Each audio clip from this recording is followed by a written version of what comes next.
নমস্কার সবাইকে। ওমর দরদিয়ার আজকের পর্বের রিভিউ নিয়ে আমি চলে এসেছি তোমাদের সামনে। বাংলা সিরিয়াল সমাচারে তোমাদের সবাইকে অনেক অনেক স্বাগত জানিয়ে আজকের পর্বের রিভিউ শুরু করছি।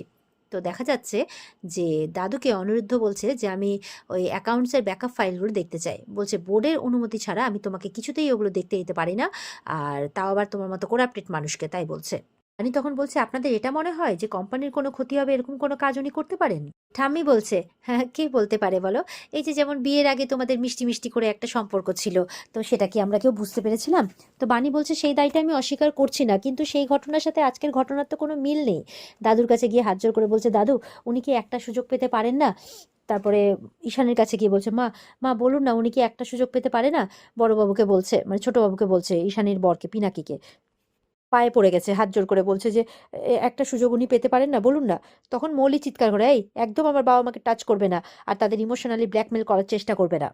ঈশানী তো খুব খারাপ লাগে, বলছে মৌলি একদম চুপ করে থাকো, একটাও কথা বলবে না। তখন তার শ্বশুরমশাইকে রিকোয়েস্ট করছে, বলছে দয়া করে ওকে একটা সুযোগ দিন, ওকে মানে নিজেকে প্রমাণ করার। যে ছেলেটা ছোটবেলাতে পরীক্ষা, কোনো পরীক্ষাতে একটাও চিট করেনি, সে বড় হয়ে এত বড় একটা করাপশন করবে আপনারাই ভাবুন না। ওকে তো আমরা ছোটবেলা থেকে চিনি।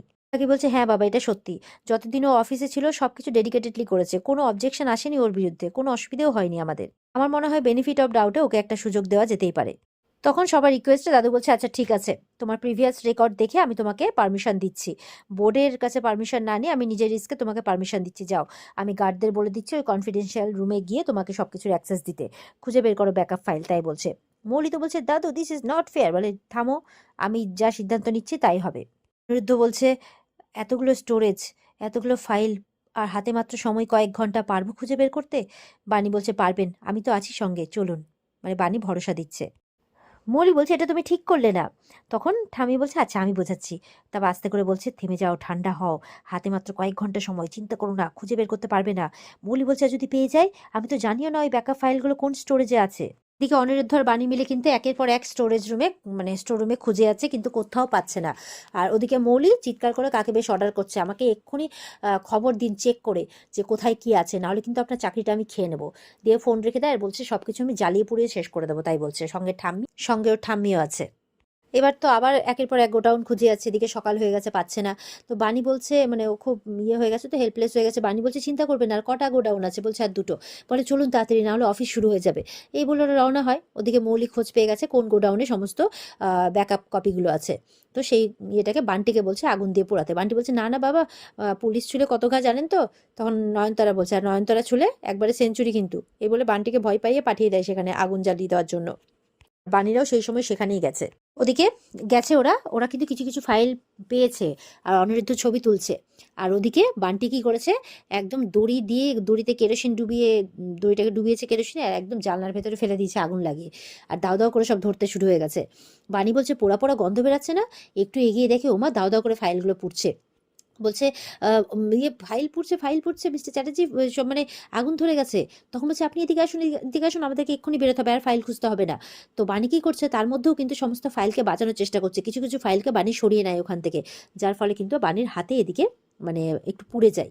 আর ওদিকে অনিরুদ্ধের জন্য অপেক্ষা করছে ইনকাম ট্যাক্স ডিপার্টমেন্টের সমস্ত অফিসাররা। আর দাদু আছে সঙ্গে। ইনকাম ট্যাক্স ডিপার্টমেন্ট বলছে যে আমরা কিন্তু সময়ে অনেক অতিবাহিত হয়ে গেছে, আমরা কিন্তু অপেক্ষা করে যাচ্ছি, এবার আমরা পুলিশে রিপোর্ট করব আর অ্যারেস্ট ওয়ারেন্ট বের করব। দাদু বলছে আমরা এইভাবে কিন্তু অনিরুদ্ধর জন্য বারবার নিজের রেপুটেশন নষ্ট করতে পারি না। বারবার করে বলছি ফোন করো অনিরুদ্ধকে। তখন তো পিনাকি ফোন করে যাচ্ছে কিন্তু পাচ্ছে না। তো এবার মৌলি কিন্তু চুপ করে ইয়েতে ফোন করছে, আর এরা তো পুলিশে রিপোর্ট করতে চাচ্ছে, ইনকাম ট্যাক্স ডিপার্টমেন্ট। আর ওদিকে মৌলি বান্ডিকে ফোন করেছে। তো বলছে কাজ হয়ে গেছে? বলে হ্যাঁ হ্যাঁ কাজ হয়ে গেছে, সব পুড়ে ছাই। বলে ঠিক আছে, তোমাকে কেউ দেখেনি তো? বলে না দেখেনি। আর মৌলি ফোন রেখে মনে মনে বলছে এবার তোমাকে কে বাঁচাবে অনিরুদ্ধ চ্যাটার্জি? এবার তো তুমি শেষ। যখন পুলিশ তোমাকে হ্যান্ডক্যাপ পরিয়ে নিয়ে যাবে না, আমিও দেখবো তোমার অহংকার কোথায় যায়, আর বানি তোমাকে কি করে বাঁচায়। এদিকে কিন্তু দরজা জ্যাম্প হয়ে গেছে, অনিরুদ্ধ খুলতে পারছে না। আর ওদিকে বানি খুব কষ্ট করে আরো কিছু ফাইলকে কিন্তু বাঁচিয়ে নেয়, যার ফলে বানির হাত পুড়ে যায়। তো অনিরুদ্ধ বলছে এটা কি করছো তুমি, চলো চলো বলে এক সাইড করে কোনো ক্রমে দরজাটা খুলে বেরোয়। আর ওদিকে গার্ড গেছিল লোহার রড আনতে, মানে দরজা জ্যাম্প হয়ে গেছে। বলছে স্যার আপনারা ঠিক আছেন তো? আমি খুব ভয় পেয়ে গেছিলাম, ওই জন্য রডটা আনতে গেছিলাম। বলছে আপনি জল নিয়ে আসুন। তড়িঘড়ি করে জল নিয়ে আসার বানির হাতের মধ্যে জলটা দেয়। বানি দেখছে অনিরুদ্ধর গলাতেও চোট লেগেছে, তখন আঁচলটা ভিজিয়ে গলাটাতেও একটু জলটা দিচ্ছে আর কি। তো ওদিকে বান্টিকে আবারও ফোন করেছে মৌলি। বান্টি বলছে সব শেষ, চিন্তা নেই, কোনো ফাইল টাইল নিতে পারিনি। মৌলি খুশি হয়ে গেছে। এরপরে তো দত্তবাবু ফোন করেছে চুপ করে, স্যার আপনি তাড়াতাড়ি আসুন, এখানে সব পুলিশে রিপোর্ট করবে বলছে, ইনকাম ট্যাক্স ডিপার্টমেন্ট। বলছে ঠিক আছে এক্ষুনি আসছি। বাণীকে বলছে, বাণী তোমাকে আমি ক্যাব বুক করে দিচ্ছি, তুমি বাড়ি চলে যাও, আমাকে অফিস যেতে হবে। বলছে এই অবস্থায় যাবেন? বলে হ্যাঁ আমাকে যেতেই হবে। আর ওদিকে তো ইনকাম ট্যাক্স ডিপার্টমেন্ট এবার ইয়ে করতে যাবে কি, মানে পুলিশকে কল করতে যাবে কি, তখন অনিরুদ্ধ চলে আসে, দাঁড়ান। আর মৌলি তো অবাক, ভাবছিল অনিরুদ্ধর পায়ে এসে পড়বে, দেখছে কি ব্যাপার। ওদিকে বান্টি তো বলছিল কোনো কিছু নাকি পায়নি, তাহলে কিভাবে পেলো? অনিরুদ্ধ কি করে এত কনফিডেন্টের সাথে অফিসে এলো? আর অনিরুদ্ধ তো পুরো বিধ্বস্ত অবস্থা, পুরো মুখ চোখ একদম মাথা থেকে পা কালো হয়ে আছে, জামা কাপড় কালো হয়ে আছে, কালিতে এদিকে পুড়ে গেছে এক এক জায়গায়, মানে এরকম একটা বিধ্বস্ত অবস্থা, সবাই দেখে অবাক। নাকিও দেখছে ওপর থেকে নিচ পর্যন্ত, কি ব্যাপার, কি হলো এরকম ব্যাপার। নাকি বলছে এ কি অনিরুদ্ধ, তোমার একই অবস্থা, কোথায় ছিলে এতক্ষণ ধরে, ফোন করে যাচ্ছি, এই অবস্থা কেন? তখন বলছে অ্যাক্সিডেন্ট, পরে বলছি। তখন ইনকাম ট্যাক্স বলছে যে দেখুন এই অ্যাক্সিডেন্টের বাহানা করে যদি আরো কিছু সময় নষ্ট করতে চান তাহলে বলে দিচ্ছে আমাদের কিন্তু আর সময় নেই, এমনি অনেক টাইম আমরা সময় নষ্ট করে ফেলেছি, এবার যদি কোনো প্রমাণ দেখাতে পারেন তো দেখান, না হলে কিন্তু আপনার বিরুদ্ধে আমরা তদন্ত করব, আমাদের সাথে যেতে হবে আপনাকে। তো পিনাকি বলছে কি হলো বলো? বলছে বলবো না কিছু, দেখাবো আমি, এই বলে এবার ফাইলগুলো বের করে দেখাবে। এবার অনিরুদ্ধ একদম প্রিভিয়াস ইয়ার থেকে একদম মান্থ ওয়াইজ একদম সমস্ত ফাইল হাতে তুলে দেয় ওদের। তো সবাই তো দেখে অবাক। অনিরুদ্ধ বলছে দেখুন আপনাদের কাছে যেই ফাইলগুলো আছে সেগুলোর সাথে এগুলো মিলিয়ে দেখুন, ডেটা এন্ট্রিতে কতটা ডিফারেন্স দেখুন, মানে বুঝতে পারছেন তো? আপনাদের কাছে যে ফাইলগুলো পৌঁছেছে সেগুলো হচ্ছে নকল ফাইল।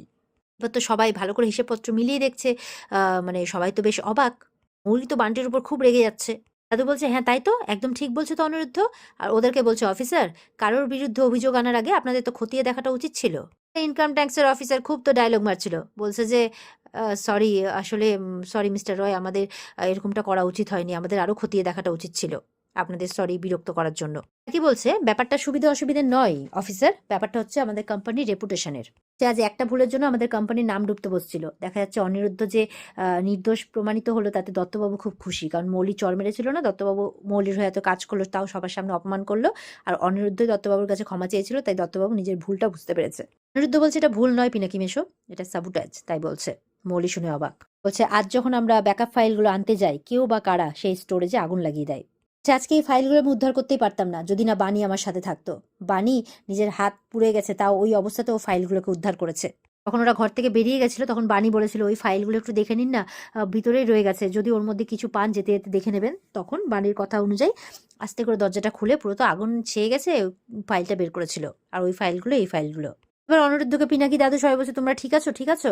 অনিরুদ্ধ তখন মৌলির দিকে তাকিয়ে বলছে চিন্তা করো না তোমরা, যতক্ষণ আমি আমার পরিবার আমার সঙ্গে আছে ততক্ষণ আমার পরিবারের আমার কেউ কোনো ক্ষতি করতে পারবে না। বুঝতে পেরেছে মৌলি করেছে, মৌলির দিকে তাকিয়ে আছে। আর এখানে আজকের পর্ব শেষ হয়ে যায়। তো এই ছিল আজকের পর্বের রিভিউ। ভালো লেগে থাকলে পর্বকে লাইক কমেন্ট করে জানাতে ভুলবে না, আর আমাদের সাথে জুড়তে চ্যানেলকে সাবস্ক্রাইব করতে ভুলবে না।